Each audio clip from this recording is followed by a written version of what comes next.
RSS ಪಥಸಂಚಲನಕ್ಕೆ break ಹಾಕಿದೆ ಸರ್ಕಾರ. ಚಿತ್ತಾಪುರದಲ್ಲಿ ಇಂದು ನಡೆಯಬೇಕಾಗಿದ್ದ ಒಂದು ಆರ್ಎಸ್ಎಸ್ ಪಥಸಂಚಲನ ಏನಿದೆ ಅದಕ್ಕೆ ಅನುಮತಿಯನ್ನು ಕೊಟ್ಟಿಲ್ಲ. ಅಲ್ಲಿ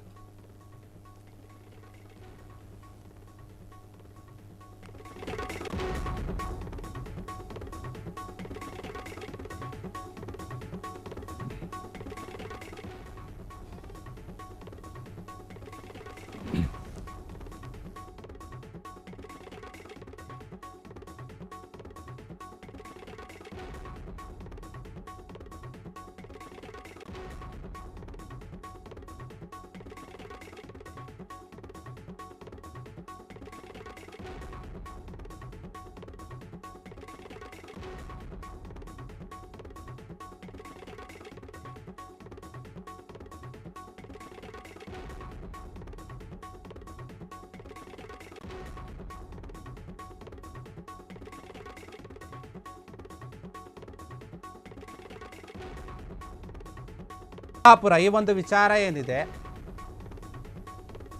ಚಿತ್ತಾಪುರದಲ್ಲಿ ಈ ಒಂದು ಚಿತ್ತಾಪುರ ಏನಿದೆ ಅದು ಪ್ರಿಯಾಂಕ್ ಖರ್ಗೆ ಅವರ ಒಂದು ಕ್ಷೇತ್ರ. ಆರ್ಎಸ್ಎಸ್ ಪಥಸಂಚಲನಕ್ಕೆ ಅಲ್ಲಿ ಬ್ರೇಕ್ ಅನ್ನು ಹಾಕಲಾಗಿದೆ. ಯಾಕಂದ್ರೆ ಏನು, ಪ್ರಿಯಾಂಕ್ ಖರ್ಗೆ ಅವರು ಈ ಒಂದು ವಿಚಾರವಾಗಿ ಮಾತನಾಡ್ತಾರೆ. ಸ್ವತಃ ಈ ಒಂದು ಚಿತ್ತಾಪುರ ಕ್ಷೇತ್ರ ಏನಿದೆ ಅದು ಖರ್ಗೆ ಅವರ ಕ್ಷೇತ್ರ, ಪ್ರಿಯಾಂಕ್ ಖರ್ಗೆ ಅವರ ಕ್ಷೇತ್ರ. ಅದು ಅವರು ಆ ಒಂದು ಕ್ಷೇತ್ರದಿಂದ ಪ್ರತಿನಿಧಿಸುತ್ತಾರೆ. ಹೀಗಾಗಿ ಆ ಒಂದು ಕ್ಷೇತ್ರದಲ್ಲಿ ಆರ್ಎಸ್ಎಸ್ ಒಂದು ಚಟುವಟಿಕೆಗಳಿಗೆ ನಿರ್ಬಂಧ ಹೇರಲಾಗಿದೆ. ಕಾನೂನು ಸುವ್ಯವಸ್ಥೆ ಹಾಳು ಮಾಡಬಹುದು ಅಂತ ಹೇಳಿ ಈ ರೀತಿಯಾಗಿ ಕ್ರಮವನ್ನು ತೆಗೆದುಕೊಳ್ತಾ ಇರುವುದು ತಾಲೂಕು ತಹಶೀಲ್ದಾರ್ ನಾಗಯ್ಯ ಅನುಮತಿ ನೀಡಲು ನಿರಾಕರಣೆ ಮಾಡಿದ್ದಾರೆ. ಪ್ರಿಯಾಂಕ್ ಖರ್ಗೆಗೆ ಜೀವ ಬೆದರಿಕೆ ಹಾಕಿದ್ದನ್ನ ಖಂಡಿಸಿ ಆರ್ಎಸ್ಎಸ್ ಪಥಸಂಚಲನದ ಒಂದು ವಿರುದ್ಧ ಭೀಮ್ ಆರ್ಮಿ ಸಂಘಟನೆ ಏನಿದೆ, ಭಾರತೀಯ ದಲಿತ ಪ್ಯಾಂಥರ್ ಸಂಘದ ಸದಸ್ಯರು ಒಂದೇ ಮಾರ್ಗದಲ್ಲಿ ಪಥಸಂಚಲನ ಮಾಡಲು ಅನುಮತಿ ಕೋರಿದ್ದಾರೆ. ನಾವು ಕೂಡ ಮಾಡ್ತೀವಿ ಅಂತ. ಆದರೆ ಎಲ್ಲ ಸಂಘಟನೆಗಳು ಒಂದೇ ಮಾರ್ಗದಲ್ಲಿ ಪಥಸಂಚಲನ ನಡೆಸಿದರೆ ಏನಾದರೂ ತೊಂದರೆ ಆಗಬಹುದು, ಗೊಂದಲ ಉಂಟಾಗಿ ಕಾನೂನು ಸುವ್ಯವಸ್ಥೆ ಹಾಳಾಗುವಂತಹ ಸಾಧ್ಯತೆ ಇದೆ. ಹೀಗಾಗಿ ನಾವು ಯಾವುದೇ ಒಂದು ಸಂಘಟನೆಗಳಿಗೆ ಪಥಸಂಚಲನ ಮಾಡೋಕ್ಕೆ ಅನುಮತಿಯನ್ನು ಕೊಡೋದಿಲ್ಲ. ಅದು ಆರ್ಎಸ್ಎಸ್ ಮಾತ್ರವಲ್ಲ, ಬೇರೆ ಯಾವುದಕ್ಕೂ ಕೊಡಲ್ಲ ಅಂತ ಹೇಳಿ ಈ ರೀತಿಯಾಗಿ ಆರ್ಎಸ್ಎಸ್ನ ಒಂದು ಪಥಸಂಚಲನಕ್ಕೆ ಸರ್ಕಾರ ಬ್ರೇಕ್ ಹಾಕ್ತಾ ಇದೆ. ಕಾನೂನು ಸುವ್ಯವಸ್ಥೆ ಹಾಳು ಮಾಡಬಹುದು, ಹದಗೆಡಿಸಬಹುದು ಎನ್ನುವಂತಹ ಒಂದು ದೃಷ್ಟಿಯಿಂದ.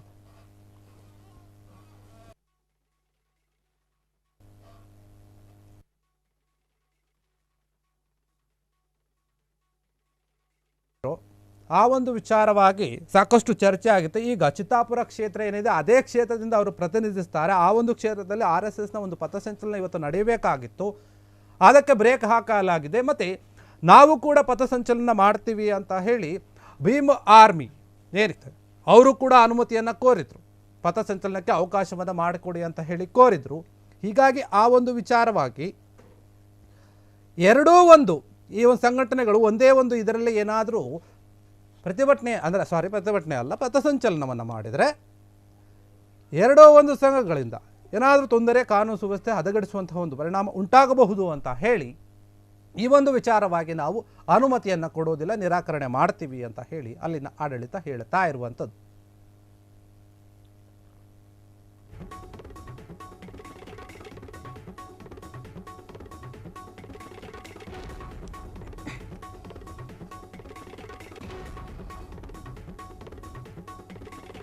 ಚಿತ್ತಾಪುರದಲ್ಲಿ ಏನು ಇಂದು ನಡೆಯಬೇಕಾಗಿತ್ತು ಆರ್ಎಸ್ಎಸ್ನ ಒಂದು ಪಥಸಂಚಲನ, ಅದಕ್ಕೆ ಬ್ರೇಕ್ ಹಾಕಿದೆ. ಅಲ್ಲಿ ಕಾನೂನು ಸುವ್ಯವಸ್ಥೆ ಹಾಳು ಮಾಡಬಹುದು ಅಂತ ಹೇಳಿ ಆಗಬಹುದು ಅಂತ ಎನ್ನುವಂತಹ ಊಹೆಯಿಂದ ತಾಲೂಕು ತಹಶೀಲ್ದಾರ್ ನಾಗಯ್ಯ ಅನುಮತಿಯನ್ನು ಕೊಟ್ಟಿಲ್ಲ, ನಿರಾಕರಣೆ ಮಾಡಿದ್ದಾರೆ. ಬರೀ ಆರ್ಎಸ್ಎಸ್ಗೆ ಮಾತ್ರವಲ್ಲ, ಬೇರೆ ಒಂದು ಸಂಘಟನೆಗಳು ಏನಿದೆ ಅದಕ್ಕೂ ಕೂಡ ನಾವು ಯಾವುದೇ ರೀತಿಯಾದಂಥ ಅನುಮತಿಯನ್ನು ಕೊಡೋದಿಲ್ಲ. ಈಗ ಸದ್ಯದ ಪರಿಸ್ಥಿತಿಯಲ್ಲಿ ಬೇಡ ಅಂತ ಹೇಳ್ತಾ ಇರುವಂಥದ್ದು.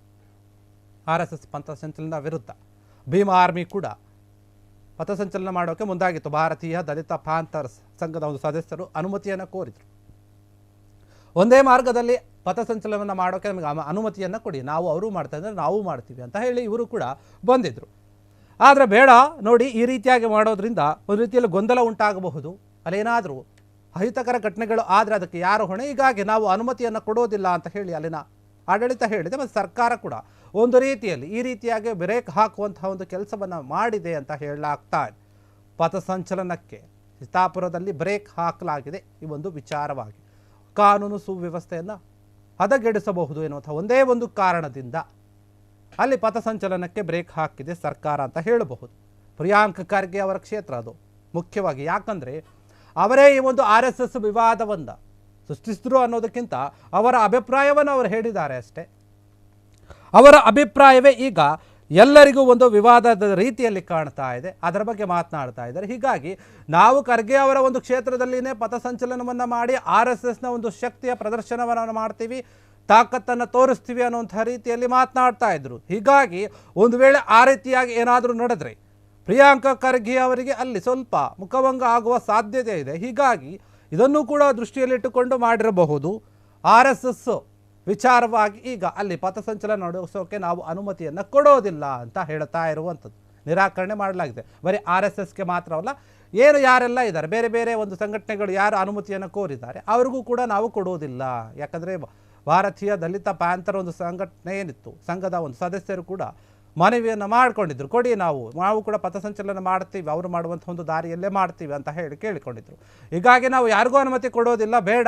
ಈ ಒಂದು ಸಮಯದಲ್ಲಿ ಏನು ವಾತಾವರಣ ಯಾವ ರೀತಿಯಾಗಿದೆ ಅನ್ನುವಂಥದ್ದು ಗೊತ್ತಿದೆ, ಪರಿಸ್ಥಿತಿಯನ್ನು ಅರ್ಥ ಮಾಡಿಕೊಂಡಿದೆ. ಹೀಗಾಗಿ ಒಟ್ಟಿಗೇನೆ ಎರಡೆರಡು ಸಂಘಟನೆಗಳಿಗೆ ನಾವು ಅನುಮತಿಯನ್ನು ಕೊಟ್ಟರೆ ಅದು ಬೇರೆಯ ದಿಕ್ಕಿಗೆ ಹೋಗಬಹುದು ಅನ್ನುವಂಥ ರೀತಿಯಲ್ಲಿ ಅಲ್ಲಿನ ಆಡಳಿತ ನಾವು ಕೊಡೋಲ್ಲ ಅಂತ ಹೇಳಿ ನಿರಾಕರಣೆಯನ್ನು ಮಾಡಿದೆ. RSS ಪಥಸಂಚಲನಕ್ಕೆ ಈಗ ಒಂದು ರೀತಿಯಲ್ಲಿ ಬ್ರೇಕ್ ಹಾಕಿದಂತೆ ಆಗಿದೆ. ಕ್ಷಣ ಕ್ಷಣದ ಸುದ್ದಿಗಳಿಗಾಗಿ ಫ್ರೀಡಂ ಟಿವಿ ಸಬ್ಸ್ಕ್ರೈಬ್ ಮಾಡಿ, ಲೈಕ್ ಮಾಡಿ ಹಾಗೂ ಫಾಲೋ ಮಾಡಿ. ಹೊಸ ಸುದ್ದಿಗಳ ನೋಟಿಫಿಕೇಶನ್ಗಾಗಿ ಬೆಲ್ ಐಕಾನ್ ಮೇಲೆ ಕ್ಲಿಕ್ ಮಾಡಿ.